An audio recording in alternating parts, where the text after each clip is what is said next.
নমস্কাৰ স্বাগতম এয়া হৈছে গাঁও চহৰ জিলাৰ খবৰ ষ্টুডিঅ'ত মই প্ৰাঞ্জল অৰুণাচল প্ৰদেশৰ তেজৰ লোহিতপুৰত ভয়ংকৰ ভূমিস্খলনৰ ঘটনা ভূমিস্খলনত নিৰ্মাণ কাৰ্যত নিয়োজিত 6 গৰাকী শ্ৰমিক মাটিৰ তলত আবদ্ধ হৈ পৰে ইয়াৰে এগৰাকী শ্ৰমিকে নিজেই সুৰক্ষিতভাৱে ওলাই আহিবলৈ সক্ষম হয় উদ্ধাৰ অভিযানত আন 5 জন শ্ৰমিকক উদ্ধাৰ কৰা হয় যদিও মৃত্যু খাবতিলে 2 জন শ্ৰমিকে নিৰ্মাণকাৰী সংস্থাৰ বিষয়াসকলক কি কাৰণত এই দুৰ্ঘটনা সংঘটিত হ'ল তাৰ এক বিতং প্ৰতিবেদন লোহিত জিলা আৰক্ষীক দাখিল কৰিবলৈ নিৰ্দেশ দিছে জিলা আয়ুক্তই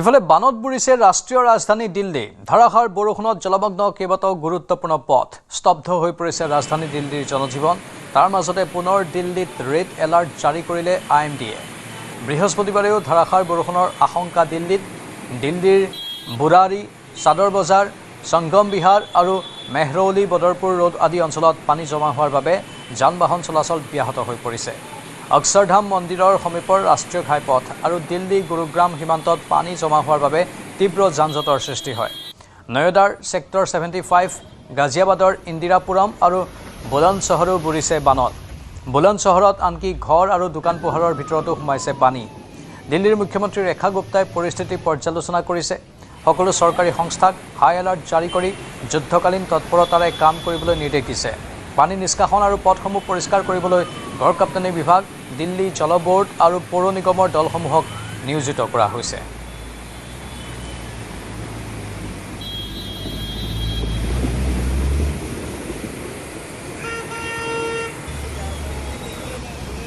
ইফালে ধাৰাসাৰ বৰষুণত বিধ্বস্ত গুজৰাটৰ ৰাজধানীৰ জনজীৱন চুৰাটত বৰষুণে ভংগ কৰিছে পূৰ্বৰ অভিলেখ 1941 চনৰ জুলাইৰ পিছত হ'ল সৰ্বাধিক বৰষুণ 36 ঘণ্টাত 358 মিলিমিটাৰ পৰ্যন্ত বৰষুণ ভিন্ন প্ৰান্তত অতিবৃষ্টিৰ ফলত মৃত্যু খাবতিলে 9 জন লোকে বিদ্যুৎস্পৃষ্ট আৰু পানীত ডুবি মৃত্যু হোৱা কেইবাজনৰো সংখ্যা পোহৰলৈ আহিছে ঠায়ে ঠায়ে বজ্ৰপাত আৰু গছ বাগৰিও বহুজনৰ মৃত্যু হৈছে বিপদসীমাৰ ওপৰেৰে বৈছে 4খনকৈ নদী ঠায়ে ঠায়ে সৃষ্টি হৈছে ভয়াৱহ বান পৰিস্থিতি আৱাসিক এলেকা বজাৰ শিক্ষানুষ্ঠান বুৰ গৈছে পানীত কেইবাটাও স্থানত এককাল পৰ্যন্ত পানী জমা হৈছে বানাক্ৰান্ত অঞ্চলৰ পৰা 3500তকৈ অধিক লোকক সুৰক্ষিত স্থানলৈ স্থানান্তৰ কৰা হৈছে সুৰক্ষাৰ প্ৰতি লক্ষ্য ৰাখি চহৰখনৰ সকলো স্কুল কলেজ আৰু শৈক্ষিক প্ৰতিষ্ঠান বন্ধ ঘোষণা কৰা হৈছে ইয়াৰ মাজতে IMDয়ে 48 ঘণ্টাৰ বাবে জাৰি কৰিছে ৰেড এলাৰ্ট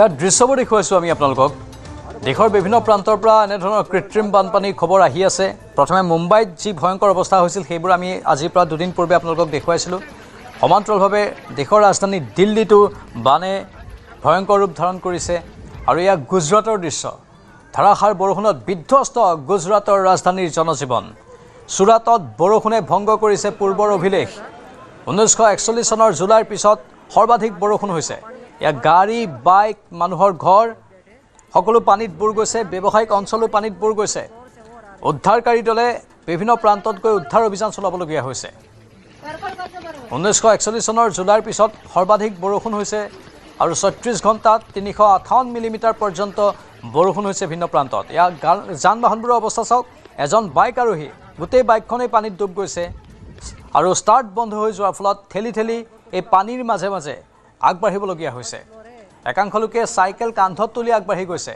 অটো ৰিক্সাৰ অৱস্থা চাওক অটো ৰিক্সা সম্পূৰ্ণ পানীত ডুব গৈছে এয়া ব্যৱসায়িক কেন্দ্ৰ দোকান পোহাৰ পানীত ডুব গৈছে আনকি স্থানীয় কেইবাটাও আৱাসিক ফ্লেটৰ প্ৰথম মহলা পৰ্যন্ত পানীয়ে স্পৰ্শ কৰিছেগৈ অতিবৃষ্টিৰ ফলত ইতিমধ্যে 9 জন লোকে তাত মৃত্যু খাবতিছে বিদ্যুৎস্পৃষ্ট আৰু পানীত ডুবি মৃত্যু হৈছে কেইবাজনৰো ঠায়ে ঠায়ে বজ্ৰপাত আৰু গছ বাগৰিও বহুজনৰ মৃত্যু হৈছে গুজৰাটৰ পৰিৱেশ বিপদসীমাৰ ওপৰেৰে বৈছে 4খনকৈ নদী ঠায়ে ঠায়ে সৃষ্টি হৈছে ভয়াবহ বান পৰিস্থিতি আৱাসিক এলেকা বজাৰ শিক্ষানুষ্ঠান সকলো পানীত বুৰ গৈছে কেইবাটাও স্থানত এককাল পৰ্যন্ত পানী জমা হৈছে বানাক্ৰান্ত অঞ্চলৰ পৰা 3500তকৈও অধিক লোকক সুৰক্ষিত স্থানলৈ স্থানান্তৰ কৰা হৈছে সুৰক্ষাৰ প্ৰতি লক্ষ্য ৰাখি চহৰখনৰ সকলো স্কুল কলেজ আৰু শৈক্ষিক প্ৰতিষ্ঠান বন্ধ ঘোষণা কৰা হৈছে ইয়াৰ মাজতে IMDয়ে 48 ঘণ্টাৰ বাবে জাৰি কৰিছে ৰেড এলাৰ্ট গুজৰাটৰ ৰাজধানীৰ জনজীৱন এনেধৰণে ধাৰাসাৰ বৰষুণৰ ফলত বিধ্বস্ত হৈ পৰিছে ये नई अपडेट है और बारिश रुकने का नाम ही नहीं ले रही है बारिश पूरी की पूरी जोर से और आ रही है আনফালে আজিও বানৰ কবলত গুৱাহাটীৰ ভিন্ন প্ৰান্ত ২৭ নম্বৰ ৰাষ্ট্ৰীয় ঘাইপথৰ বৰাগাঁৱত কমা নাই পানী এতিয়াও পানীৰ তলত খানাপাৰা অভিমুখী সাৰ্ভিস লেন 30 মিনিটৰ বৰষুণতেই বুৰিছিল বৰাগাঁও ব্যাপক দুৰ্ভোগ ভুগিবলগীয়া হৈছে যান বাহনসমূহৰ চালকসকলে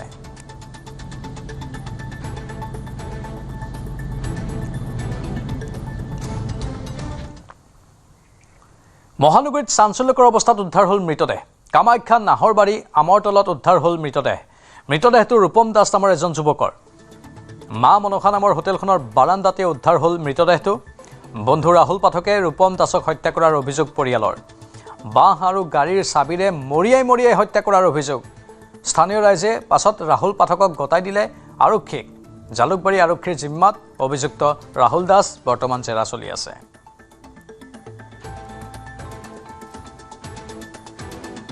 কালি আমাৰ পেহী ল'ৰাটো ঢুকাইছিলে ঢুকোৱাৰ কাৰণে তাৰ ফোনটো লগা নাই তাৰপিছত মোক কৈছে মানে জনাবৰ কাৰণে আৰু তাৰপিছত মই তাৰ লগৰ ল'ৰা তাত ফোন কৰিছোঁ যে তাত যদি পাৰা খবৰটো দি দিবা শ্মশানত অহাৰ কাৰণে এনেকৈ পেহী ল'ৰাটো ঢুকাইছে কালি ৰাতি মানে তাৰপিছত আৰু মই এইখিনি কথাখিনি ক'লোঁ আৰু তাৰ তাত ফোনটো লগা নাই তেতিয়ালৈকে সি মোক আকৌ ফোন কৰিছে ফোন কৰি কিনে কৈছে কি হৈছে বোলে এনেকৈ পেহীৰ ল'ৰাটো ঢুকাইছে গোটেইবিলাক শ্মশানত গৈছে তোমাক খালি কথাটো ক'ব দিছে মই জাষ্ট সেইখিনি তাৰপিছত সি সেইখিনি কথা মানে মোৰ কথাখিনি শুনি লগে লগে ফোনটো কাটি ইয়াতে আহি গৈছে শ্মশানত এনেও সি মানে বাহিৰতে থাকে বেছিভাগ বাহিৰতে থাকে মই ইমান এটা ভাবা নাই আৰু আহিব ৰাতিপুৱা হ'লেও আহিব তাৰপিছত ৰাতিপুৱা আৰু ফোন আহিছে মোৰ তাতে এনেকৈ তাৰ ডেড বডি পাইছে তাৰপিছত আহি কিনে শুনা পাইছোঁ ইয়াতে ৰাতি কোনো নাই তাক ঘৰতো লগ ধৰিছিলে যে ঘৰত তই ঘৰতে থাকিবি সি অকণ তাৰপিছত তাৰ নামটো টাইটেলটো মই নাজানো সি ৰাহুল বুলি জানো আৰু সি তাৰ লগত কি লাগিছে সেইবিলাক গম নাপাওঁ সি মাৰি কেনে পলাই তাৰপিছত ক'তবা গৈছে লুকাই আছে নেকি ৰাতিপুৱা তাৰপিছত মানুহবিলাকে যাই কিনে তাক ধৰি আনিছে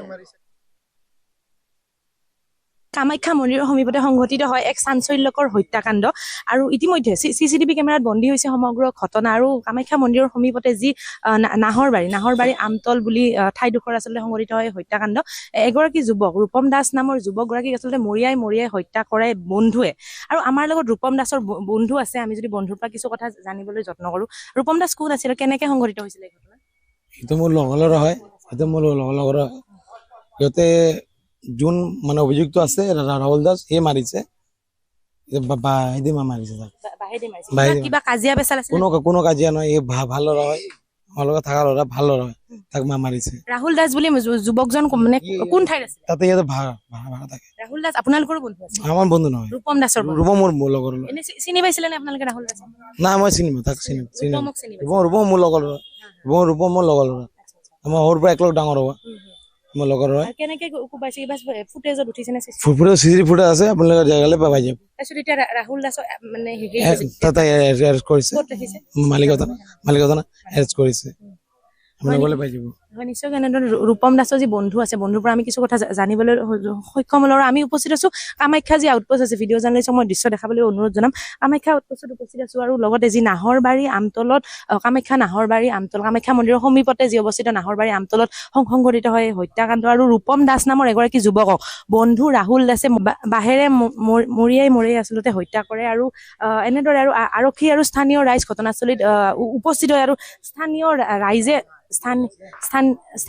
যি ৰাইজ আছে স্থানীয় ৰাইজে আচলতে ঘটনাস্থলীত উপস্থিত হৈ যি ৰাহুল দাসক কৰায়ত্ব কৰি কামাখ্যা যি আৰক্ষী আছে কামাখ্যা আৰক্ষী চকীলৈ তেওঁলোকে প্ৰেৰণ কৰে কামাখ্যাৰ ভাৰপ্ৰাপ্ত বিষয়া ঘটনাস্থলীত উপস্থিত হৈ ৰাহুল দাসক আটক কৰে আৰু বৰ্তমান মালিগাঁৱত স্থিত যি জালুকবাৰী আৰক্ষী থানা আছে বৰ্তমান জালুকবাৰী আৰক্ষীৰ জিম্মাত আছে যি হত্যাকাৰী ৰাহুল দাস ভূমি বিবাদক কেন্দ্ৰ কৰি হাইলাকান্দিত ৰক্তাক্ত ঘটনা দেউৰেকৰ আক্ৰমণত গুৰুতৰভাৱে আহত বৌয়েক আৰু ভতিজাক চিচিটিভিত বন্দী ভয়ংকৰ আক্ৰমণৰ দৃশ্য পৈতৃক ভূমিক কেন্দ্ৰ কৰি দুই ভাতৃৰ মাজত হৈছিল বিবাদ অজয় ৰাউত আৰু সঞ্জয় ৰাউতৰ মাজত হৈছিল কাজিয়া অজয় ৰাউতে চোকা অস্ত্ৰৰে সঞ্জয় ৰাউতক আক্ৰমণ কৰাৰ অভিযোগ কিন্তু প্ৰাণ ৰক্ষা কৰিবলৈ ঘটনাস্থলীৰ পৰা পলায়ন কৰে সঞ্জয় আৰু সঞ্জয়ক নাপাই অজয়ে আক্ৰমণ কৰিলে বৌয়েক আৰু ভতিজাকক গুৰুতৰভাৱে আহত বৌয়েক জবা ৰাউত আৰু ভতিজাক সাহিল ৰাউত দুয়োকে শিলচৰৰ এখন ব্যক্তিগত চিকিৎসালয়ত ভৰ্তি কৰোৱা হয় এতিয়ালৈকে অভিযুক্তক গ্ৰেপ্তাৰ কৰিবলৈ সক্ষম হোৱা নাই আৰক্ষীয়ে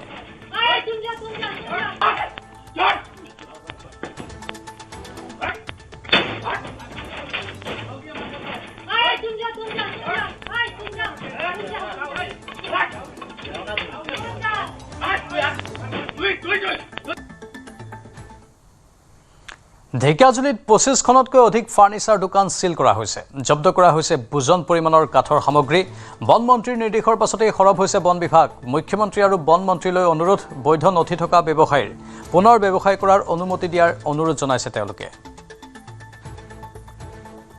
ঠিক আছে উভয় দোকান যদি আছে আপোনালোকে উচ্ছেদ বন্ধ কৰি দিয়ক আমাৰ ক'বলগা একো নাই কিন্তু আমাৰ বনমন্ত্ৰী ডাঙৰীয়াক ক'ব বিচাৰিছো যিখিনি দোকান ছাৰ প্ৰপাৰ ডকুমেণ্টছ আছে যিখিনি দোকানৰ বিভাগীয় গাইডলাইন মতে যিখিনি দোকান চলি আছে সেইখিনি দোকান মন্ত্ৰী মহোদয়ে কাইণ্ডলি মন্ত্ৰী মহোদয়ে এইখিনি দোকান যাতে আমি সুচাৰুৰূপে চলাই নিব পাৰোঁ তাৰ প্ৰতি অলপ নজৰ দিলে আমি নথৈ আনন্দিত হ'ম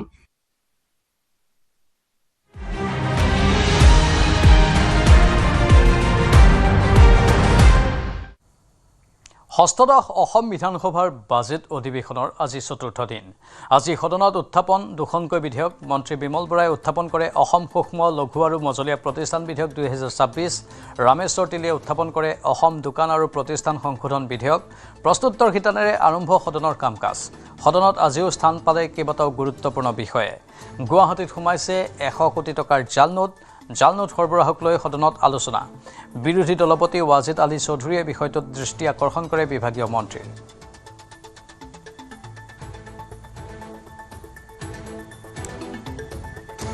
আৰু জাল নোট সন্দৰ্ভত মন্ত্ৰী বিশ্বজিৎ দৈমাৰীৰ মন্তব্য চৰকাৰে জাল নোট সন্দৰ্ভত নিশ্চিতভাৱে ব্যৱস্থা ল'ব 100 কোটি জাল নোট ধৰা পৰিছে অসমত আজি বিধানসভাৰ মজিয়াত উত্থাপন কৰিব ৱাজিদ আলী চৌধুৰীয়ে বিষয়টো দৃষ্টি আকৰ্ষণ কৰিব ৰাজ্য চৰকাৰৰ মই ভাবোঁ অলৰেডি ৰাজ্য চৰকাৰে সেই নটিচটো পোৱাৰ পিছত বিভাগীয় কৰ্তৃপক্ষই ইয়াৰ মানে কি কয় ৰিপৰ্টটো দি দিব আৰু সেইটো ৰিপৰ্টটো পোৱাৰ পিছতহে আলোচনা কৰি চৰকাৰে নিশ্চিতভাৱে ইয়াৰ ওপৰত বিহিত ব্যৱস্থা ল'বই লাগিব আৰু এইটো সদনত আমাৰ মন্ত্ৰী ডাঙৰীয়াই এইটো জনাব আৰু সেইমতে একশ্যনটো লোৱা হ'ব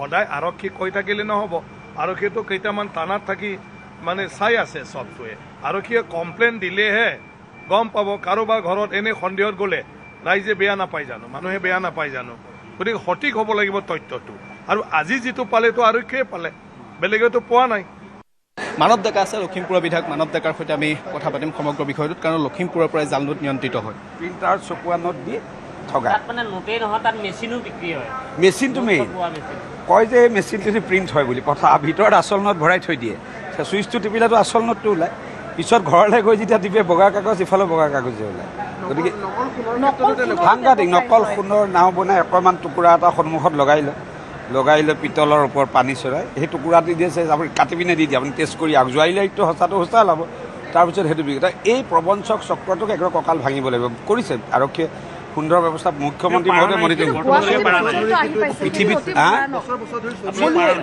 সমাজখনত কেনেকুৱা ভাল বেয়া দুই ধৰণৰ মানুহ থাকে এক চাম মানুহে অনবৰত 2 নম্বৰী কাম কৰিয়ে থাকিব কিন্তু সেই 2 নম্বৰী কাম প্ৰতিৰোধ কৰিবলৈ যিটো সজাগতা আৰু পুলিচৰ বা ব্যৱস্থাৰ যিটো কাৰা ব্যৱস্থা তাক বৰ্তাই ৰখাটো দৰকাৰ আৰু সেইটো কৰাটো দৰকাৰ হৈছে যোৱা আপোনালোকে 5 বছৰ ধৰিছে প্ৰায় 80% আমি কঁকাল ভাঙিছোঁ তাতে এতিয়া আপোনালোকে 2 মাহত দেখিব একেবাৰে কঁকাল ভাঙা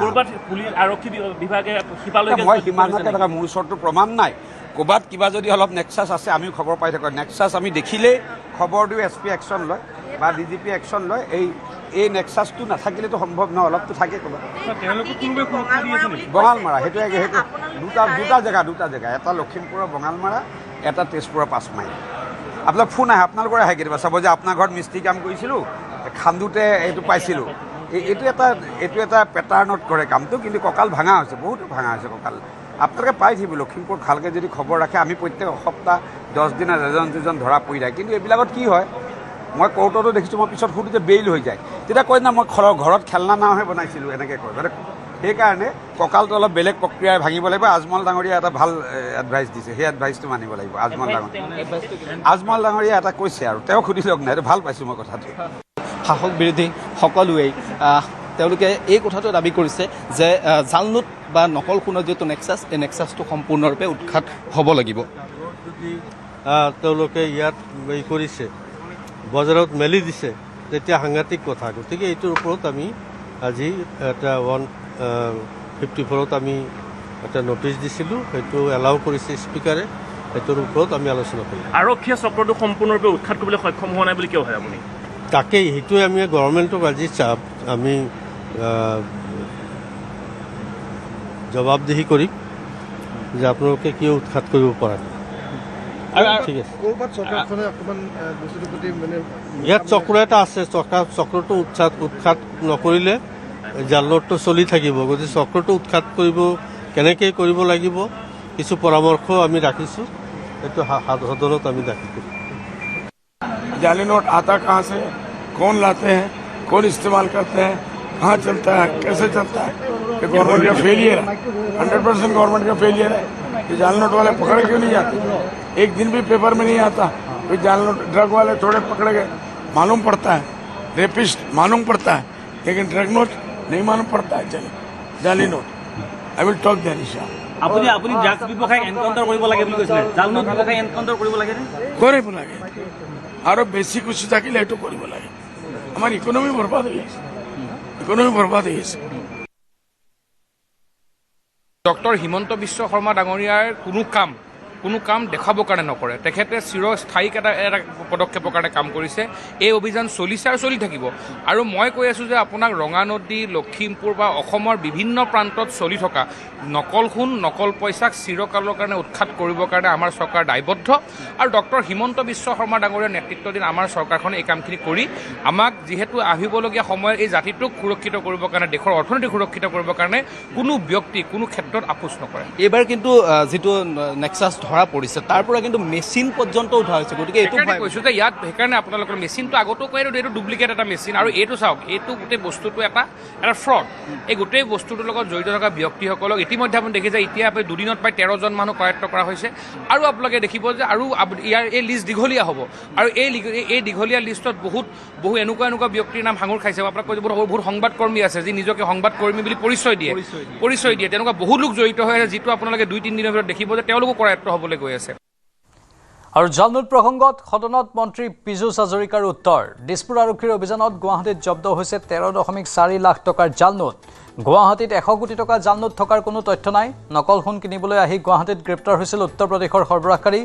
বঙালমৰাত এতিয়াও বহু অনৈতিক কাম চলি আছে বুলি মন্তব্য মন্ত্ৰী পীযুষ হাজৰিকাৰ। মোবাইল কেমেৰাত ফোন মানে ভিডিঅ' কল কৰি দেখায় এইখিনি টকাখিনি কি কৰে, 500 টকা দুটা নোট, এটা ওপৰত এটা তলত, মাজত চব বগা কাগজ ভৰাই থৈ দিয়ে, দেখাই দিয়ে এইখিনি জাল নোট, আহি যাওক 5 লাখ টকা লৈ, 5 লাখ টকাৰ আপোনালোকক দিম, 5 লাখ টকাৰ ভাল নোট আনক, 10 লাখ টকাৰ জালি নোট দিম। তেনেকুৱা কৰে কাৰবাৰ। আহি পাই অধ্যক্ষ ডাঙৰীয়া আহি পালে কি কৰে, পুলিচ বুলি বা অমুক বুলি পুলিচ বন্ধুক দেখাই দিয়ে। বন্ধুক দেখাই দি পইচাটো কাঢ়ি লয় আৰু যিকেইজনে কিনিবলৈ আছিল পলাই দিয়ে। মানে চোৰক মূৰে পোৱা বুলি যে কয় অধ্যক্ষ ডাঙৰীয়া, সেইটো চলি আছে। মই যেতিয়া আজি এই কেছটোৰ বিষয়ে উত্তৰ দিম বুলি আমাৰ ৰঙানদী সমষ্টিৰ বিধায়কে গম পালে, মোলৈকে ওচৰলৈ আহিলে, মোক ক'লে দাদা মই দুআষাৰ ক'ম নেকি, কিন্তু এইটো ক'ব নোৱাৰে। মই ক'লো এইটোত ক'ব নোৱাৰি। তেতিয়া মোক ক'লে দাদা এনেকুৱা নিয়ম চলে, তাতে ভুৱা DSNG ভান আছে, বঙালপাৰাত ভুৱা DSNG ভান আছে, ভুৱা এস্কৰ্ট পাইলতো আছে, পুলিচে যথেষ্ট ধৰিও আছে, ভুৱা এস্কৰ্ট পাইলট আছে। মানে এনেকৈ মাতে, বাহিৰৰ পৰা মাতে জালি নোট দিম বুলি, বাহিৰৰ পৰা মাতে জালি সোণ দিম বুলি, নকল সোণ তেওঁলোকৰ কাৰণে নকল সোণ মানে যিকেইজনক মাতে তেওঁলোকৰ কাৰণে নকল নহয় আমাৰ কাৰণে যিটো নকল টকা দিম বুলি মাতে নকল সোণ দিম বুলি মানে আহি পাই পুলিচৰ গাড়ী বুলি তেওঁলোকে যি দামী গাড়ী থয় তাক ওচৰলৈ লৈ যায় যাতে পইচাটো থৈ পলাই যায় অধ্যক্ষতে হয় তাত বোলে ভুৱা AK-47 আছে গতিকে এইটো বন্ধ কৰিবলৈ আমি অত্যন্ত চিৰিয়াছ মই মুখ্যমন্ত্ৰী ডাঙৰীয়াৰ লগতো অলপত কথা পাতিছিলোঁ অধ্যক্ষ ডাঙৰীয়া এই যে যিজন বিশ্বকৰ্মা অজয় বিশ্বকৰ্মা তেওঁ যেতিয়া আমাৰ গ্ৰাউণ্ডত গৈছিলে আমাৰ এনকুৱাৰীৰ কাৰণে আমাৰ পুলিচৰ লগত গ্ৰাউণ্ডত গৈছিলে ফিল্ডত গৈছিলে পুলিচক গটা মাৰি পলাব বিচাৰিছিল অধ্যক্ষ ডাঙৰীয়া তেতিয়া পুলিচে বাচিবলৈ তেওঁক দুটা গুলি এই কুখ্যাত ডকাইতটোক দুটা গুলি মাৰিবলৈকে বাধ্য হৈছিল অধ্যক্ষ ডাঙৰীয়া এই কুখ্যাত ডকাইটোৱে হওক বা জালি নোট ব্যৱসায়টোৱে হওক এতিয়া হস্পিটেলত আছে অধ্যক্ষ ডাঙৰীয়া মুখ্যমন্ত্ৰী ডাঙৰীয়াৰ লগত অলপ কথা পাতি আছিলোঁ তেখেতে ক'লে যে অতি কঠোৰ হ'ম বিধানসভাত মোক ক'লে আপুনি ক'ব পাৰে যে অতি কঠোৰ হ'ম এই জালি জাল নোট কাৰবাৰীক অসমৰ পৰা উৎখাত কৰিব লাগিব কিন্তু অধ্যক্ষ ডাঙৰীয়া এটা কথা মই কওঁ মাননীয় ৱাজিদ আলী চৌধুৰী ডাঙৰীয়াই যি 100 কোটি টকাৰ কথাটো কৈছে তাৰ লিংক আমি ক'তো পোৱা নাই আৰু গুৱাহাটীত কোনো ভুক্তভোগীয়ে কোৱাও নাই 100 কোটি টকা হ'লেতো কোনোবা ভুক্তভোগীয়ে ক'লে হয় যে এইটো মোৰ জালি নোট মোক ঠগালে এইটো অধ্যক্ষ ডাঙৰীয়া এজন গভাইত ডকাইতে এটা চাঞ্চল্যকৰ কথা বা কিবা এটা কৰিবলৈ টিভিৰ আগত কোৱা কথা কিন্তু পুলিচৰ আগত তেওঁ কোৱা নাই বা আমাৰ এনকুৱাৰী ষ্টেজত তেওঁ এইটো কোৱা নাই অধ্যক্ষ ডাঙৰীয়া গতিকে মই নাভাবোঁ এনেকুৱা এটা কাম গুৱাহাটীত হৈ আছে যদি হয় আমি খুব চিৰিয়াছ আৰু কঠোৰ ব্যৱস্থা হাতত ল'ম আমাৰ এই জালি নোটৰ প্ৰচলনে দেশৰ অৰ্থনীতিটো ধ্বংস কৰে দেশৰ অৰ্থনীতিক আমি ধ্বংস হ'বলৈ নিদিওঁ তাৰ কাৰণে আমি সচেতন আমি চিৰিয়াছ নাই হোৱা এইটো যিটো পইচা যাবই নোৱাৰে আপুনি লগত গমেই পাব এইটো যিটো নোট তেওঁলোকৰ পৰা যিটো উদ্ধাৰ কৰিছোঁ এইবিলাক চুলেই গম পায় একদম পাতল শুকুত মুকুত গম পাই যায় গতিকে এইটো যাবই নোৱাৰে এইটো কি কৰে মই আকৌ বুজাইছোঁ ফ্ৰডক পায় ওপৰে শেষ হৈ যায় সেই যেনেকৈ উত্তৰ প্ৰদেশৰ পৰা 4জন আহিলে তেওঁলোকে ফেক কাৰেঞ্চিবিলাক ঘৰত বনোৱা কাৰেঞ্চিবিলাক লৈ আহিলে আহি তেওঁলোকে কি পুলিচে যেতিয়া ধৰিলে ক'লে আহিছিল কিয় আহিছিল তেতিয়া ক'লে আমিতো সোণ কিনিবলৈ আহিছিলোঁ কি সোণ বোলে সোণৰ নাও কিনিবলৈ আহিছিলোঁ আমিতো জানো সোণৰ নাও মানে কি সোণৰ নাও মানে এইটো নকল কাম এটাই গতিকে নকলিক পালে এইটো ওপৰে চেচ হৈ যায় গতিকে গ্ৰাউণ্ডত গ্ৰাউণ্ডত আহিলে আমিও ক'ৰবাত পালোঁ হয় আমি সকলো গুৱাহাটীতে থাকোঁ আমিও ক'ৰবাত পালোঁ হয় আমি পালেতো ৰিপৰ্ট কৰিলোঁ হয় গতিকে তেনেকুৱা নিশ্চয়কৈ হোৱা নাই এটা দাগী কুখ্যাত ব্যক্তিয়ে কি মটিভত এইটো কথা কৈছে আমি নাজানো কিন্তু টিভিৰ আগত কৈছে পুলিচৰ এনকুৱাৰীত কৰা নাই পুলিচৰ হাতত এনেকুৱা যি ভাল কোৱালিটিৰ FICN নাই যদি থাকে আমি লগত NIA-লৈকে পঠাম কাৰণ এইটো দেশৰ অৰ্থনীতিৰ লগত খুব চিৰিয়াছলি জড়িত বিষয় এই ক্ষেত্ৰত আমি বহি নাথাকোঁ ধন্যবাদ শুকুৰবাৰে বিত্তমন্ত্ৰী জয়ন্ত মল্ল বৰুৱাই দাখিল কৰিব বাজেটক লৈ উৎফুল্লিত নলবাৰীবাসী জয়ন্ত মল্ল বৰুৱাই বিত্তমন্ত্ৰীৰ দায়িত্ব পোৱাত গৌৰৱান্বিত নলবাৰীবাসী নলবাৰীৰ বাবে আশাৰ খবৰ আনিব বুলি আশাবাদী ৰাইজ নলবাৰীক লৈ নতুন আশাৰে বাট চাইছে নলবাৰীবাসীয়ে আমি আচলতে যথেষ্ট উৎসাহিত কাৰণ আমাৰ নলবাৰী সমষ্টিক প্ৰতিনিধিত্ব কৰি আমাৰ বিধায়ক আমাৰ নেতা জয়ন্ত মল্ল বৰুৱাই এইবাৰ বিত্তমন্ত্ৰীৰ দায়িত্ব লাভ কৰিছে এইটো এটা নলবাৰী সমষ্টিৰ কাৰণে ডাঙৰ সন্মান আৰু তেখেতৰ এখন প্ৰথম বাজেট হ'ব তেখেতে দাখিল কৰিব লগা 10 জুলাই তাৰিখে দাখিল কৰিব আমি যথেষ্ট আশাবাদী যে তেখেতে এখন অসমৰ সৰ্বাংগীন উন্নতিৰ কাৰণে এখন খুব পজিটিভ এখন বাজেট দাখিল কৰিব ইতিমধ্যে আমি দেখিছোঁ যে বিভিন্ন প্লেটফৰ্মত ৰাইজৰ লগত আলোচনা কৰা হৈছে যে বাজেটখন কেনেকুৱা কৰা হয় এইটো এটা নতুন পদক্ষেপ বুলি আমাৰ অনুমান হৈছে আৰু নলবাৰী সমষ্টিৰ বাসিন্দা হিচাপে আমি ইতিমধ্যে দেখিছোঁ যে তেখেতৰ কাৰ্যকালত নলবাৰী চহৰখন আৰু নলবাৰী সমষ্টিৰ ব্যাপক উন্নয়ন হৈছে যোৱা 5 বছৰত আৰু আহি থকা দিনবিলাকতো আমি আশা কৰিম যে এইখন প্ৰথম বাজেটতে নলবাৰী সমষ্টি আৰু জিলাখনৰ কাৰণে বহুত নতুন খবৰ আহিব আমি আশা কৰিম যে নলবাৰী চহৰখন আৰু জিলাখন যেহেতু মানে ইয়াত বেছি ৰিচোৰ্চ নাই গতিকে ইণ্ডাষ্ট্ৰিৰ পৰা আদি কৰি বিভিন্ন ধৰণৰ ক্ষেত্ৰত খেল ধেমালি শিক্ষাৰ ক্ষেত্ৰত এই গোটেইবিলাক ক্ষেত্ৰত আৰু আমাৰ যিটো ইনফ্ৰাষ্ট্ৰাকচাৰ আছে এই গোটেইখিনি ডেভেলপমেণ্টৰ কাৰণে এইবাৰ আমি আশা ৰাখিছোঁ যে আমাৰ কাৰণে বহুত সুখবৰ আহিব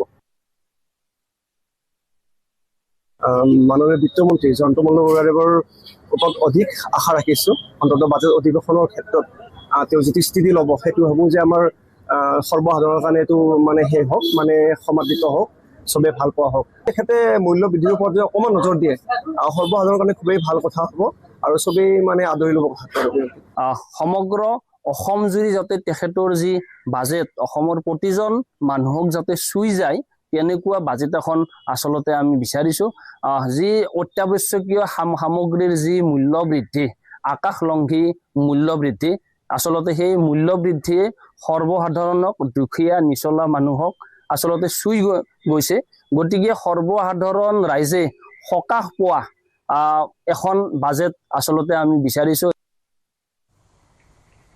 ডিচেম্বৰৰ ভিতৰত গুৱাহাটীত 30,000 পৰিয়ালে পাব খোৱা পানী 11, 12, 13 নম্বৰ ৱাৰ্ডত জলবৰ্ডৰ অধীনত কাম চলি আছে দক্ষিণ পশ্চিম গুৱাহাটী প্ৰকল্পৰ অধীনত কাম চলি আছে এই ৱাৰ্ডসমূহত ডিচেম্বৰৰ ভিতৰত খোৱা পানী পাব বিধায়ক বিজয় গুপ্তাৰ প্ৰশ্নৰ উত্তৰত এই তথ্য মন্ত্ৰী কৌশিক ৰায়ৰ অধিক পুঁজি লগাই যাতে আমি সময়ৰ ভিতৰত 2026 ডিচেম্বৰৰ ভিতৰত আমি সম্পূৰ্ণ কৰিব পাৰো এইকাৰণে মুখ্যমন্ত্ৰী ডক্টৰ হিমন্ত বিশ্ব শৰ্মা ডাঙৰীয়াই এইটো নিৰ্দেশ দিছে আৰু আজি মই সদনত ক'ব বিচাৰিছো যে আমাৰ ইয়াতে গুৱাহাটীতে আমাৰ জিএমচিৰ ৱাটাৰ সাপ্লাই স্কিম আছে পিএইচই ৱাটাৰ সাপ্লাই স্কিম আছে জল বোৰ্ডৰ স্কিম আছে এইকাৰণে গোটেই ব্লক জল বোৰ্ডৰ অধীনত আনি একেলগে এটা সিংগল আমব্ৰেলা আমি যাতে সকলোক পানী যোগান দিব পাৰো এনেকৈ ব্যৱস্থা আমি কৰিছো ধন্যবাদ গুৱাহাটীত দ্ৰুতগতিত বৃদ্ধি পাইছে বৈদ্যুতিক বাহনৰ সংখ্যা বাহন বাঢ়িলেও মহানগৰীত নাই পৰ্যাপ্ত ইভি চাৰ্জিং ষ্টেচন 2026 লৈকে অসমত প্ৰায় 1,80,000 ই বাহন পঞ্জীয়ন হৈছে বহু পেট্ৰল পাম্পত ইভি চাৰ্জিং পইণ্ট আছে যদিও এতিয়াও হৈ উঠা নাই কাৰ্যক্ষম দিছপুৰৰ IOCLৰ চাৰ্জিং ষ্টেচনো হোৱা নাই কাৰ্যক্ষম দিছপুৰৰ ষ্টেচনটো সক্ৰিয় হ'বলৈ লাগিব আৰু 1.5 মাহ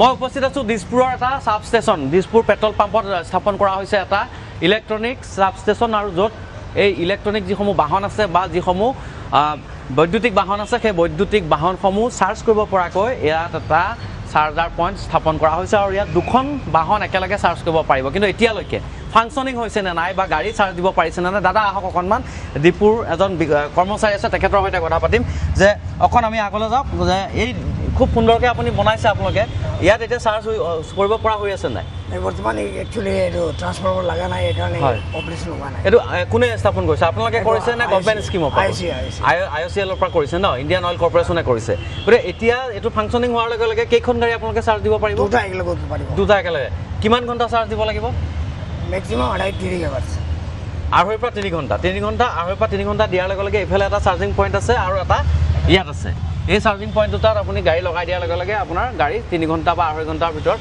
সম্পূৰ্ণৰূপে চাৰ্জ হৈ যাব কিলোৱাট কিমান যদি আমি সুধো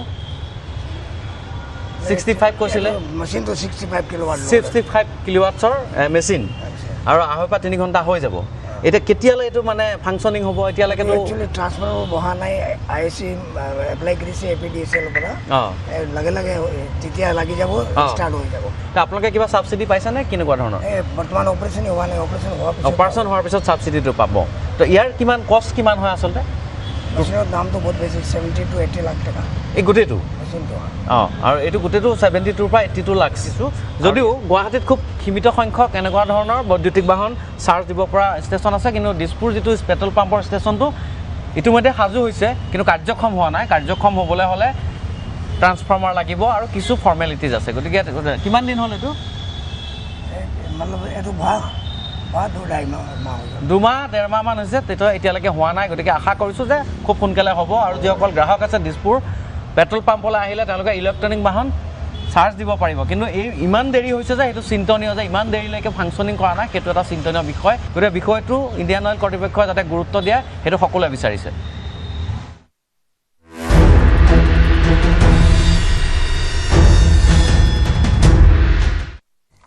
ভাবুকি দিয়া ধৰণে ইৰাণত আক্ৰমণ আমেৰিকাৰ ধাৰাবাহিকভাৱে দ্বিতীয় নিশাও ইৰাণত চলিল আমেৰিকাৰ আক্ৰমণ ইৰাণে হৰমুজ প্ৰণালীত জাহাজত আক্ৰমণ কৰিলে সামৰিক ব্যৱস্থা অধিক তীব্ৰতৰ কৰাৰ হুংকাৰ ডোনাল্ড ট্ৰাম্পৰ ট্ৰাম্পে ছ'চিয়েল মিডিয়া প্লেটফৰ্ম ট্ৰুথত আমেৰিকাই ইৰাণত চলোৱা আক্ৰমণৰ কেইবাটাও ভিডিঅ' আৰু ফটো শ্বেয়াৰ কৰিছে তেওঁ স্পষ্টকৈ লিখিছে এয়া ইৰাণে কৰা জাহাজ আক্ৰমণৰ প্ৰতিশোধ যদি এয়া পুনৰ ঘটে পৰিস্থিতি ইয়াতকৈ বহু বেয়া হ'ব আমেৰিকাৰ এই আক্ৰমণত ইৰাণৰ দক্ষিণ উপকূলৰ কেইবাটাও স্থানত ভয়াৱহ বিস্ফোৰণ ঘটে। ইৰাণৰ চৰকাৰী সংবাদ সংস্থা ইৰনাৰ মতে কিছু দ্বীপৰ ওপৰেৰে যুদ্ধ বিমান উৰি যোৱাৰ শব্দ শুনা গৈছিল আৰু বন্দৰ আব্বাছ, কুন্দ্ৰাক আৰু চাবাহাৰত ভয়ংকৰ বিস্ফোৰণ হয়। আক্ৰমণৰ পাছতেই চাবাহাৰৰ একাংশ অঞ্চলত বিদ্যুৎ সংযোগ বিচ্ছিন্ন হৈ পৰে।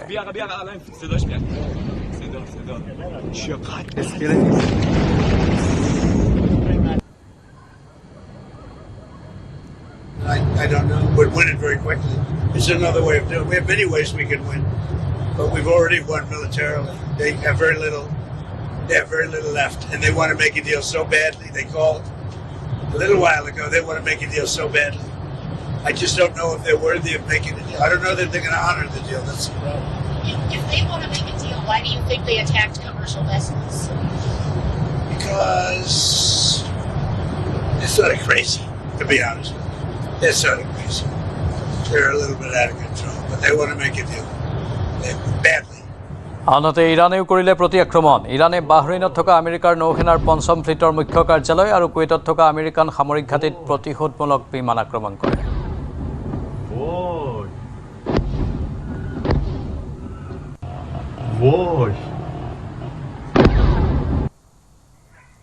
ইৰাণ আৰু আমেৰিকাৰ মাজত সৃষ্টি হোৱা সামৰিক উত্তেজনাৰ মাজতে ইৰাণৰ সংসদৰ অধ্যক্ষ মহম্মদ বাঘেৰ গালিবাফে আমেৰিকাক কঠোৰ সকিয়নি প্ৰদান কৰিছে। গালিবাফৰ স্পষ্ট হুংকাৰ, ইৰাণৰ ওপৰত কৰা যিকোনো সামৰিক আক্ৰমণৰ উচিত প্ৰত্যুত্তৰ দিয়া হ'ব। আৰু মধ্যপ্ৰাচ্যৰ সামৰিক সংকটৰ বাবে আন্তঃৰাষ্ট্ৰীয় বিমান যাত্ৰাৰ ক্ষেত্ৰত ভাৰতীয় যাত্ৰীসকলে জুই চাই দাম ভৰিব লগা হ'ব। আনকি ভ্ৰমণৰ সময়ও বৃদ্ধি পাব। ইউৰোপীয় ইউনিয়ন এভিয়েশ্যন ছেফটি এজেন্সি আদিকে ধৰি বিভিন্ন আন্তঃৰাষ্ট্ৰীয় নিয়ন্ত্ৰণ সংস্থাই সুৰক্ষাৰ স্বাৰ্থত ব্যৱসায়িক বিমানসমূহক ইৰাণ আৰু ইৰাকৰ আকাশমাৰ্গ ব্যৱহাৰ নকৰিবলৈ কঠোৰ নিৰ্দেশ জাৰি কৰিছে।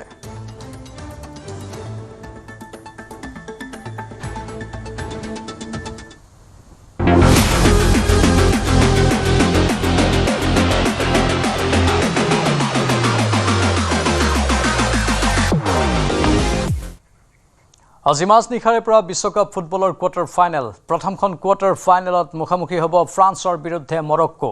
ভাৰতীয় সময় অনুসৰি নিশা ১:৩০ বজাত বষ্টন ষ্টেডিয়ামত হ'ব মেটছখন। মৰক্কোৰ সন্মুখত ২০২২ বিশ্বকাপৰ প্ৰতিশোধ পূৰণৰ সুবৰ্ণ সুযোগ। ২০২২ বিশ্বকাপৰ ছেমিফাইনেলত ফ্ৰান্সৰ বিৰুদ্ধে পৰাস্ত হৈছিল মৰক্কো। ২-০ গ'লত ফ্ৰান্সৰ বিৰুদ্ধে পৰাস্ত হৈ বিশ্বকাপ জয়ৰ স্বপ্নভংগ হৈছিল মৰক্কোৰ। ৪ বছৰৰ মূৰত এই প্ৰতিশোধ পূৰণৰ লক্ষ্যৰে ফ্ৰান্সৰ বিৰুদ্ধে কোৱাৰ্টাৰ ফাইনেল খেলিব মৰক্কোৱে। মৰক্কো আৰু ফ্ৰান্স এতিয়ালৈকে ছবাৰ মুখামুখি হৈছে। ইয়াৰ ভিতৰত ফ্ৰান্সে ৪খনত জয়লাভ কৰাৰ পৰিৱৰ্তে এখনত মৰক্কো জয়ী হৈছিল আৰু এখন মেটছ অমীমাংসিত হৈছিল। অৰ্থাৎ ইতিহাস সম্পূৰ্ণৰূপে ফ্ৰান্সৰ পক্ষত। কিন্তু এইবাৰ ইতিহাস সলনি কৰিবলৈ সাজু আফ্ৰিকান শক্তি মৰক্কো। গ্ৰুপ পৰ্যায়ত ব্ৰাজিলৰ সৈতে ড্ৰ খেলি আৰু নকআউটত নেদাৰলেণ্ডক পৰাস্ত কৰি শক্তি প্ৰদৰ্শন কৰিছে মৰক্কোৱে। এনেস্থলত আশ্ৰফ হাকিমিৰ মৰক্কোক সহজভাৱে লোৱা নাই কিলিয়ান এমবাপ্পেৰ ফ্ৰান্সে।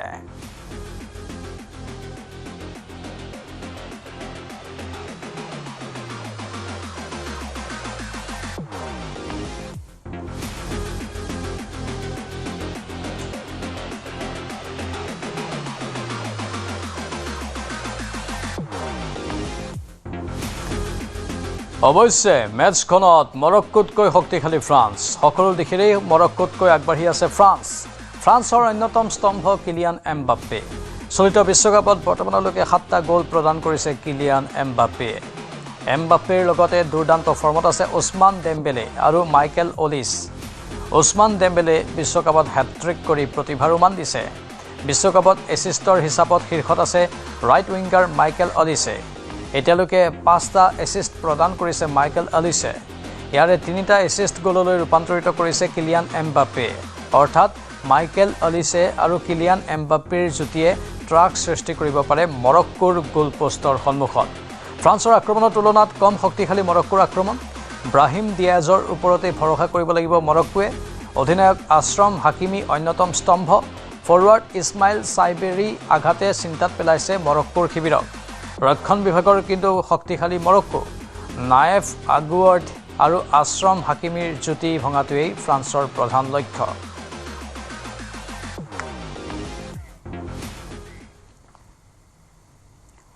অৱশেষত CBIৰ জালত মহাপ্ৰবঞ্চক সঞ্জয় ভগত। ট্ৰেডিঙৰ নামত শ লোকৰ পৰা লুটিছিল কোটি কোটি টকা লুটি পলায়ন কৰিছিল সঞ্জয় ভগতে CBIৰ দীৰ্ঘদিনীয়া অভিযানৰ অন্তত গ্ৰেপ্তাৰ মহাপ্ৰবঞ্চকটো পশ্চিমবংগৰ পৰা গ্ৰেপ্তাৰ কৰা হয় প্ৰবঞ্চক সঞ্জয় ভগতক গুৱাহাটীলৈ অনা হৈছে সঞ্জয় ভগতক গুৱাহাটীৰ বিশেষ CBIৰ আদালতত হাজিৰ মহাপ্ৰবঞ্চকটো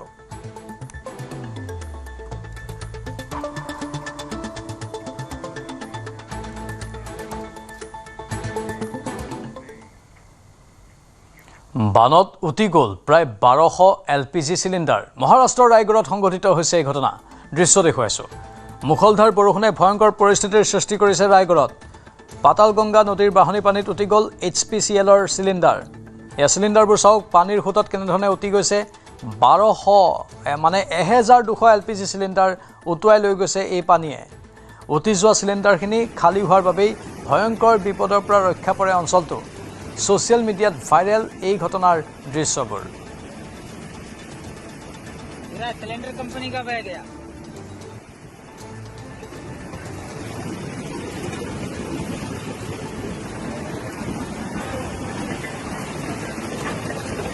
দুটা বিশেষ দৃশ্য এফালে আপোনালোকে দেখিছে কেনেধৰণে পানীৰ খুঁটে এই খালী চিলিণ্ডাৰবোৰ উটুৱাই আনিছে আনফালে আবদ্ধ হৈ পৰা চিলিণ্ডাৰবোৰ দেখুৱাইছোঁ 1200 চিলিণ্ডাৰ পানীৰ খুঁটে উটুৱাই লৈ আহিছে মহাৰাষ্ট্ৰত এতিয়া বানপানীয়ে ভয়ংকৰ ৰূপ ধাৰণ কৰিছে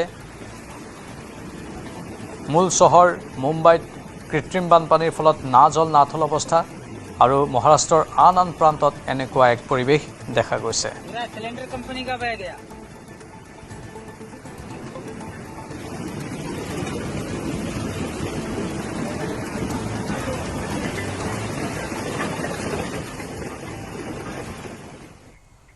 নলবাৰীৰ মৃদুমুদ্ৰা ডেকাৰ বাসগৃহত ৰাজহুৱা শ্ৰদ্ধাঞ্জলি দক্ষিণ পকুৱা আঞ্চলিক ছাত্ৰ সন্থাৰ উদ্যোগত এই শ্ৰদ্ধাঞ্জলি বাহজানী মিলন হাইস্কুল কৰ্তৃপক্ষইও লয় উদ্যোগ চিকিৎসাধীন অৱস্থাতে মৃত্যু হৈছিল মৃদুমুদ্ৰা ডেকাৰ লাভ জেহাদৰ বলি হোৱা যুৱতীগৰাকীৰ শ্ৰদ্ধাঞ্জলি এয়া শ্ৰদ্ধাঞ্জলি অনুষ্ঠান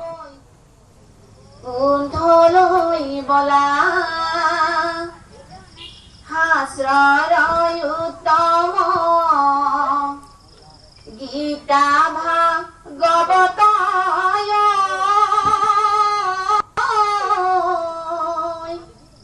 ধৰ্মৰ উত্তম নাম ধৰ্মৰ উত্তম নাম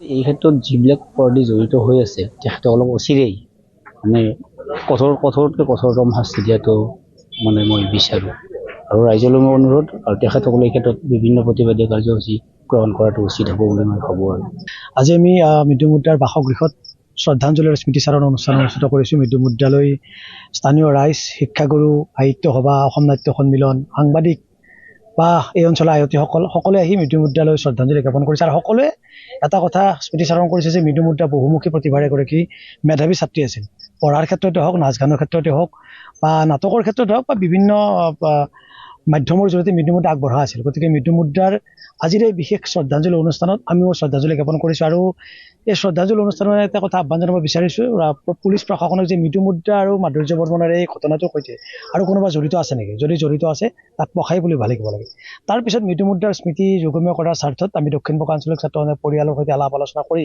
প্ৰতি বছৰে মৃদুমুদ্ৰা ডেকা সোঁৱৰণি শৈক্ষিক বঁটা আমি প্ৰদান কৰাৰ সিদ্ধান্ত গ্ৰহণ কৰিছোঁ আৰু মৃদুমুদ্ৰা যিখন বিদ্যালয়ত অধ্যয়ন কৰিছিল দক্ষিণ পকা বাজানী মিলন হাইস্কুল এই হাইস্কুলখনৰ এটি শ্ৰেণীৰ কথা মৃদুমুদ্ৰাৰ নামত দিয়াৰ বাবে তেখেতসকলক আহ্বান জনাইছোঁ আন্ধাৰৰ সুযোগ লৈ ডিব্ৰুগড়ৰ ৰাজপথত ডকাইতি অৱসৰপ্ৰাপ্ত শিক্ষয়িত্ৰীৰ চেইন কাহিনীলে দুৰ্বৃত্তই টিভি চেণ্টাৰৰ সমীপত সংঘটিত হৈছে এই ঘটনা দুৰ্বৃত্তৰ এই কাণ্ডক লৈ এতিয়া অঞ্চলজুৰি চাঞ্চল্যৰ সৃষ্টি হৈছে আহত হৈছে অৱসৰপ্ৰাপ্ত শিক্ষয়িত্ৰীগৰাকী চোৰ ডকাইতৰ সংখ্যা অসমত বৃদ্ধি পাইছে কেৱল এটা স্থানেই নহয় প্ৰায় প্ৰতিটো স্থানতে চোৰ ডকাইতৰ অতপালি বাঢ়িছে মৰখাহ বৃদ্ধি হৈছে আৰক্ষীয়ে কিন্তু নিষ্ক্ৰিয় ভূমিকাহে পালন কৰি আছে।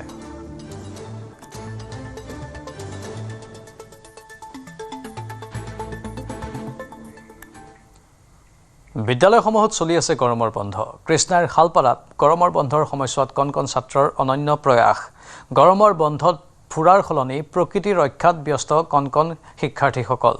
হাতী মানুহৰ সংঘাত ৰোধৰ বাবে গছপুলি ৰোপণ কৰিছে এইসকল শিশু ছাত্ৰই। অৰণ্যত হাতীৰ খাদ্য বৃদ্ধিৰ বাবে ছাত্ৰসকলে প্ৰচেষ্টা লৈছে।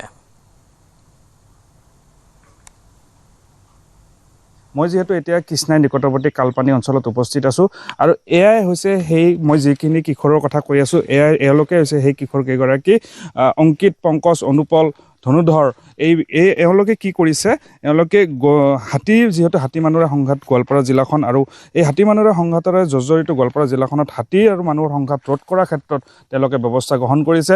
হাতী যিহেতু খাদ্যৰ অভাৱৰ কাৰণে জনাঞ্চলত প্ৰৱেশ কৰে আৰু তাৰ বাবে এনেধৰণে এয়া কলগছৰ পুলি আপোনালোকে দেখিছে, যথেষ্ট সংখ্যক কলগছ তেখেতসকলে ৰোপণ কৰিছে। হাতীৰ প্ৰিয় খাদ্য ঔটেঙা তেখেতসকলে ৰোপণ কৰিছে, কঁঠাল গছ ৰোপণ কৰিছে আৰু গৰমৰ বন্ধটো এনেধৰণে অতিবাহিত কৰিছে এই ছাত্ৰসকলে, এই কিশোৰসকলে, এই শিশু কেইগৰাকীয়ে। আচলতে এক মহান কাৰ্য। যি সময়ত বনদস্যুৱে বন ধ্বংস কৰিছে, বনাঞ্চলসমূহ বেদখল কৰিছে, সেইখিনি সময়তে এই ছাত্ৰসকলে, এই কিশোৰসকলে মনলৈ যেনেধৰণে তেওঁলোকে এই মহান কাৰ্য কৰিবলৈ আগবাঢ়ি আহিছে, সঁচাকৈ আচলতে আজিৰ দিনটোত ইয়াতকৈ আচলতে ভাল খবৰ একোৱেই হ'ব নোৱাৰে। গতিকে ছাত্ৰ এগৰাকী আছে, তেখেতৰ পৰা মই জানিব বিচাৰিম, তোমাৰ নামটো কি? অংকিত বৰ্মন। অংকিত বৰ্মন। গৰমৰ বন্ধ দিছে, ক'ত ক'ত গ'লা গৰমৰ বন্ধত? গৰমৰ বন্ধত ক'তো যোৱা নাই। যোৱা নাই। কেনেকৈ মনলৈ আহিলে যে এনেকৈ হাতীৰ কাৰণে কলগছ ৰুম, ঔটেঙাৰ পুলি? আমাক নৰেন দাই কৈছে মোৰ লগত আহিবা কলগছ ৰুবলৈ, তাৰ কাৰণে আহিছোঁ আমি। কি কি ৰুলা? আমি কলগছ ৰুলো, ঔটেঙা আৰু কাঠলৰ গছ। আৰু হাতী আহি থাকে তোমালোকৰ ইয়াতে? আহি থাকে, গাঁৱতো আহে? আৰু এইবোৰ যে ৰুইছে কি হাতীৰ কাৰণে ৰুইছা? হাতী খাবৰ কাৰণে ৰুইছোঁ। আৰু কোন কোন আছে তোমাৰ লগত যে আছে, কি নাম? মোৰ লগত আছে ধনুধৰ, অনুপল আৰু পংকজ, অভিজিত আৰু সুইটবুলেচন। চবে একেলগে পঢ়া তোমালোকে? না, কোনোবাই বেলেগ স্কুলত পঢ়ে, আমি বেলেগ স্কুলত পঢ়ো। আমি 7 কলেজত পঢ়ি আছোঁ। শংকৰদেৱ শিশু নিকেতন, শালপাৰা, কালপানী। পংকজ আহাচোন ইফালে। পংকজৰ গৰম লাগিছে, যথেষ্ট গৰম, সেইকাৰণে চোলা কাপোৰ খুলি এনেধৰণে গছপুলি ৰোপণ কৰাত ব্যস্ত হৈ পৰিছে। কি ক'বা, হাতীৰ কাৰণে খাদ্য একেবাৰে অভাৱ হৈছে নহয় জানো? একেবাৰে অভাৱ হৈছে হাতীৰ খাদ্য। ৰুই আছে কলগছ, ঔটেঙা, কঁঠাল গাছ, খিনি ৰুই আছে। 7 ক্লাছ। গৰমৰ বন্ধত ক'তো যোৱা নাই? যোৱা নাই। যাম বুলি ভাবিছেনে ভবা নাই? ভাবিছিলোঁ কিন্তু যোৱা নাই। নাযোৱা আৰু এতিয়া মানে গছপুলিয়ে ৰুই থাকিম? এতিয়া গছপুলি ৰুই থাকিম। কি এতিয়া কলগছসমূহ খাবনে হাতী আহি পেলাই? খাব, আহি থাকে হাতী, সদায় আহি থাকে। আৰু নৰেন আছে, আৰু এই গোটেই কামখিনি আচলতে নৰেন ৰায় নেতৃত্ব লৈছে। আৰু নৰেন হৈছে প্ৰকৃতিপ্ৰেমী এগৰাকী যুৱক, ৰাষ্ট্ৰীয় ঘাইপথৰ দুয়োকাষে এতিয়াও গছপুলি ৰোপণ কৰি আছে নৰেনে। আৰু এনেধৰণে এই কিশোৰসকলক লগত লৈ পেলাই নৰেনে এতিয়া হাতীৰ বাবে খাদ্য ৰোপণ কৰিছে, ঔটেঙা ৰুইছে, কলগছ ৰুইছে, কঁঠাল গছ ৰুইছে। কি ক'বা? আজি বৰঝাৰ সংৰক্ষিত বনাঞ্চল শালপাৰা চানাপথাৰ এই এলেকাৰ অঞ্চলত কলগছ, ঔটেঙা, কঁঠাল, হাতী খোৱা যিসমূহ গছ গছনি যিবিলাক আমি ৰুলোঁ, আৰু যিখিনি সৰু সৰু কণ কণ ল'ৰা ছোৱালী সেইবিলাক মই মাতি আনিলোঁ যে মোৰ লগত কলগছখিনি ৰুব লাগে। আৰু তেখেতসকলে কোৱাৰ লগে লগে ওলাই আহিল। আমি যিহেতু সৰুৰ পৰা ইয়াত দেখিবলৈ পাইছোঁ যে বৰঝাৰ সংৰক্ষিত বনাঞ্চলত প্ৰতি বছৰে 400 পৰা 600লৈকে যে হাতী অহা যোৱা কৰে, গতিকে খাদ্য ৰন্ধনত আহি একমাত্ৰ এই বৰঝাৰ সংৰক্ষিত বনাঞ্চল আশ্ৰয় লয়। তাৰ বাবে এই কলগছখিনি ৰোৱা হৈছে, যাতে আহি হাতী খাদ্যখিনি খাব পাৰে, যাতে বনাঞ্চলৰ পৰা কেতিয়াও আমাৰ জনাঞ্চলত প্ৰৱেশ নকৰে, হাতীখিনি এইখিনি চিন্তা চৰ্চা কৰিছে। কলিয়াবৰত কুঁৱাত পৰি আবদ্ধ এটা প্ৰকাণ্ড বনৰীয়া হাতী। খাদ্যৰ সন্ধানত জনাঞ্চললৈ ওলাই আহি পৰিত্যক্ত কুঁৱাত আবদ্ধ হয় এই হাতীটো। নাম কামাখ্যা গাঁৱত উপদ্ৰৱ চলাই 2টা হাতীৰ এটা হাতী উভতি যায় বনাঞ্চললৈ। বন বিভাগে 4 ঘণ্টাৰ অন্তত সুকলমে উদ্ধাৰ কৰে এই বনৰীয়া হাতীটো।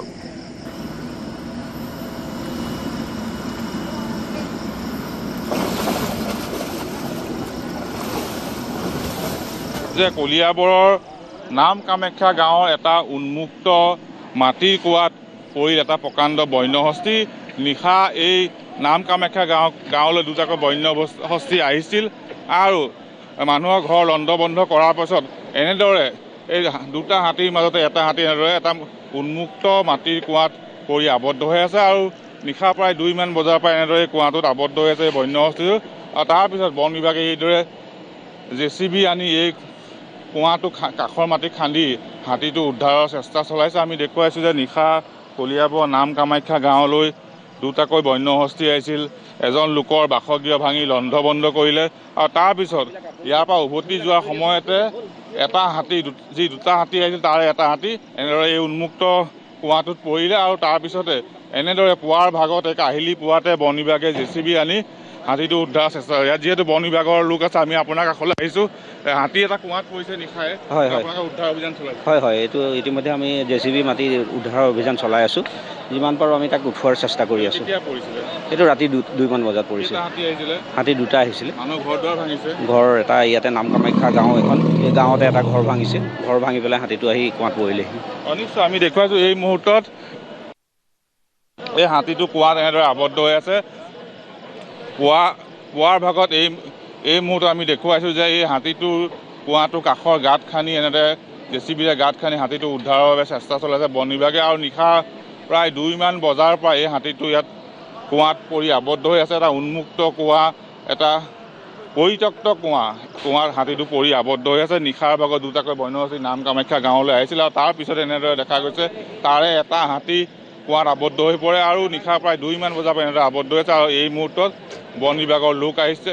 বন বিভাগৰ লোকে JCBৰ সহায়ত কুঁৱাৰ কাষৰ মাটি খান্দি এই হাতীটো উদ্ধাৰ অভিযান চলাইছে। আৰু এনেদৰে কলিয়াবৰ কামাখ্যা গাঁৱত বছৰ ধৰি অব্যাহত আছে বন্য হস্তিৰ উপদ্ৰৱ। তাৰ মাজতে পুৱতি নিশা 2মান বজাত এই কুঁৱাটোত এটা হাতী পৰি যায়, এটা বন্য হস্তি পৰি যায় আৰু এই বন্য হস্তিটো উদ্ধাৰৰ বাবে এই মুহূৰ্তত বন বিভাগে অভিযান চলোৱা পৰিলক্ষিত হৈছে।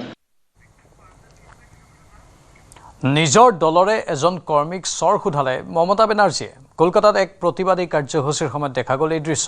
বিশৃংখল পৰিস্থিতি নিয়ন্ত্ৰণৰ বাবে চেষ্টা চলাই থকাৰ সময়তে ক্ষুব্ধ হৈ পৰে মমতা বেনাৰ্জী। দলৰ এজন কৰ্মীক সোধালে চৰ। ছ'চিয়েল মিডিয়াত ভাইৰেল সমগ্ৰ ঘটনাৰ দৃশ্য।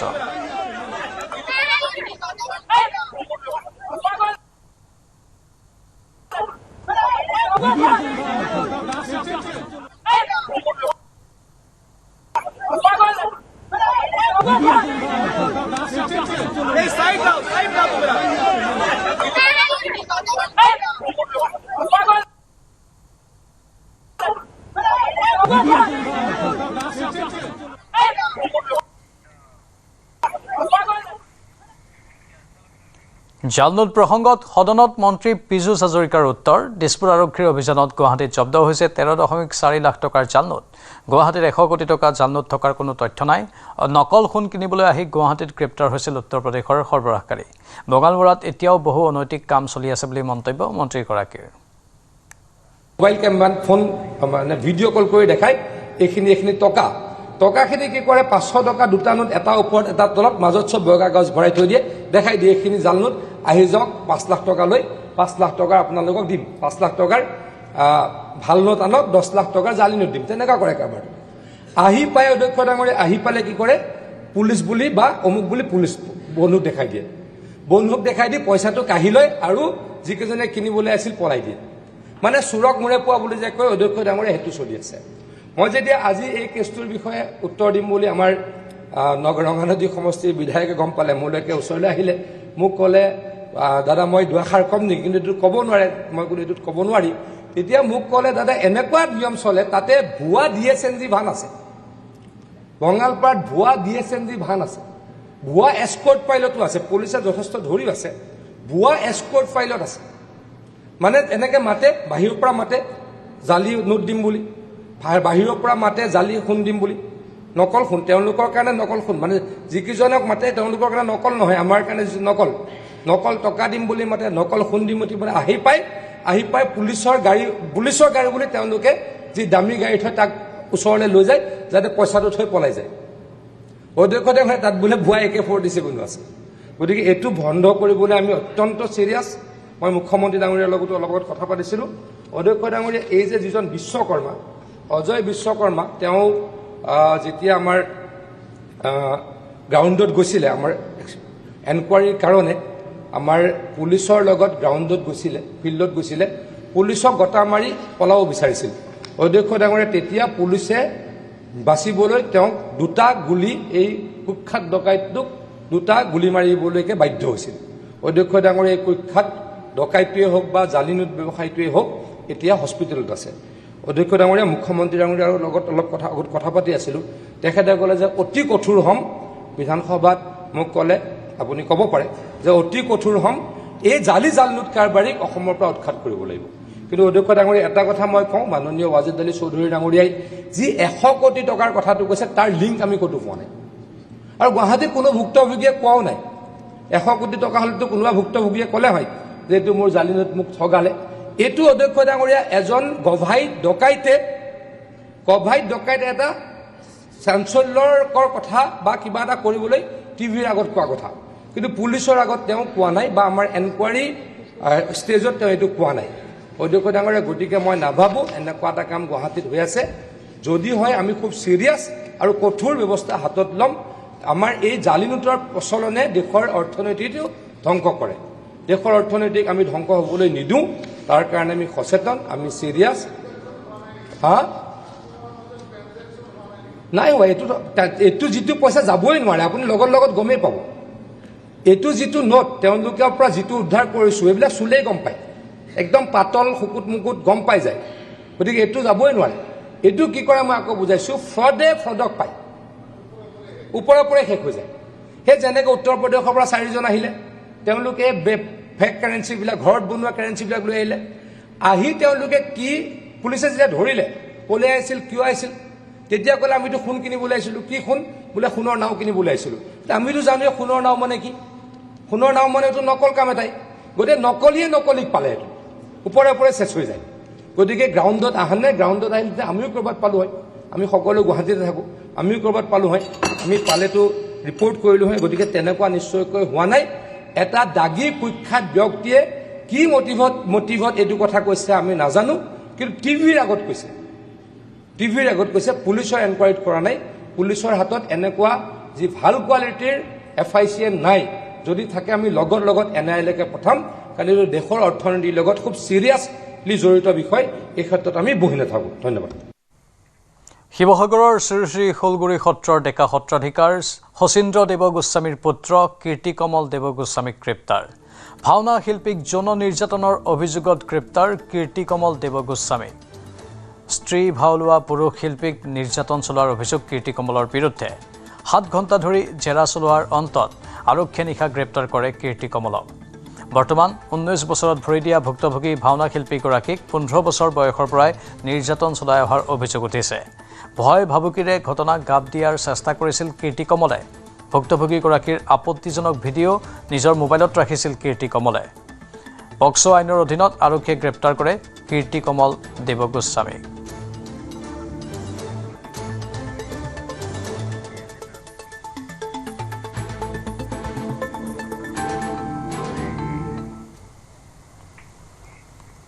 চৰকাৰৰ আহ্বানত ধেমাজিত বাঢ়িছে EV বাহন, কিন্তু জিলাখনত এতিয়াও নাই পৰ্যাপ্ত পৰিমাণৰ EV চাৰ্জিং পইণ্ট। 42টা দ্বীপৰ ভিতৰত মাত্ৰ 2টাতহে আছে EV চাৰ্জিঙৰ সুবিধা।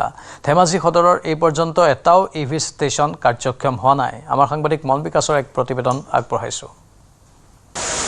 ইথানলক লৈ সমগ্ৰ দেশতে বিৰূপ প্ৰতিক্ৰিয়াৰ সৃষ্টি হৈছে। কেন্দ্ৰীয় চৰকাৰে ইতিমধ্যে ঘোষণা কৰিছে ইথানলক লৈ কোনো ধৰণে ভাবিবলগীয়া নাই। তাৰ পৰিৱৰ্তে কেন্দ্ৰীয় চৰকাৰে আহ্বান জনাইছিল প্ৰতিটো তেল কোম্পানীলৈ যে তেওঁলোকে ইলেক্ট্ৰিক ভেহিকল চাৰ্জ দিব পৰা তেওঁলোকক ব্যৱস্থা কৰিবলৈ। কিন্তু সেই ব্যৱস্থা কিমানটা ডিপুত ধেমাজি জিলাত কাৰ্যক্ষম? আৰু এই মুহূৰ্তত মই ধেমাজি সদৰৰ মহাবক্স মালচন যিটো IOCL তেল ডিপু আছে, আমি তাত আছোঁ। আৰু সেই তেল ডিপুত বৰ্তমান তেওঁলোকৰ কৰ্তৃপক্ষই ইতিমধ্যে IOCLত ইয়াৰ আবেদন দাখিল কৰিছে এই ডিপুটোত EVৰ চাৰ্জিং দিয়াৰ সুবিধা কৰিবলৈ।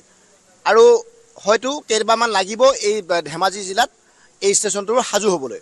সমান্তৰালভাৱে ধেমাজি জিলাত বৰ্তমান 2টাকৈ স্থানত BPCLৰ এটা ডিপু বগীবিল দলঙৰ সমীপৱৰ্তী ডিপুত উপলব্ধ হৈছে EV চাৰ্জিং। সমান্তৰালভাৱে গোগামুখত আন এটা ডিপু আৰম্ভ হৈছে, কিন্তু জিলাখনত মাত্ৰ 2টা ডিপু এনেধৰণে EV চাৰ্জিঙৰ সুবিধা বৰ্তমানত আছে। আৰু জিলাখনত যিসমূহ ডিপু আছে সেই ডিপুসমূহত এতিয়াও কিন্তু EV চাৰ্জিঙৰ সুবিধা নাই। যদিহে আপুনি ধেমাজিলৈ আহে EV চাৰ্জিং গাড়ীখন লৈ, তেনেহ'লে হয়তো আপুনি বিপদত পৰিব লগা হ'ব পাৰে। সময় হৈছে এতিয়াৰ বাতৰিৰ পৰা বিদায় লোৱাৰ। নমস্কাৰ।